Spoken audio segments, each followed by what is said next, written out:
বন্ধুরা, আজকে তোমাদের জন্য লোটে মাছ বা নিহারি মাছের ঝোল বানাবো। তা প্রথমে আমরা পরিমাণ মতো পেঁয়াজ আর লঙ্কা নিয়ে নেব। নিয়ে সেটাকে পরিমাণ মতো আদা রসুনের সাথে পেস্ট করে রাখবো। এবং কড়াইয়ে পরিমাণ মতো তেল এবং তাতে সামান্য পরিমাণ নুন দিয়ে দেবো। নুন দিলে তেলটা ছিটকায় না। তারপরে সেই পেস্টটা তেলের মধ্যে দিয়ে আর পরিমাণ মতো নুন হলুদ দিয়ে সেটাকে কষাতে থাকবো যতক্ষণ না তার জলটা পুরোপুরি শুকিয়ে আসে। আমার কড়াই কালো বলে কিন্তু কেউ খারাপ মনে করো না, অ্যাকচুয়ালি মেসে থাকি তো, মেসের কড়াই এটা। আমি বাইরে থাকি, ফলে সবাই ইউজ করে, পরিষ্কার ঠিকভাবে সে করে ওঠা হয় না।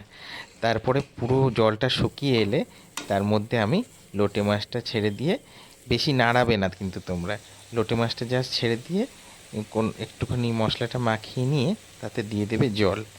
জলটা দেওয়ার মানে এমনিতে লোটে মাছ থেকে সামান্য জল বেরোবে, আর কিছুটা জল দিলে লোটে মাছটা ফুটে হয়ে গেলে তারপরে ধনেপাতা দিয়ে নামিয়ে নেবে।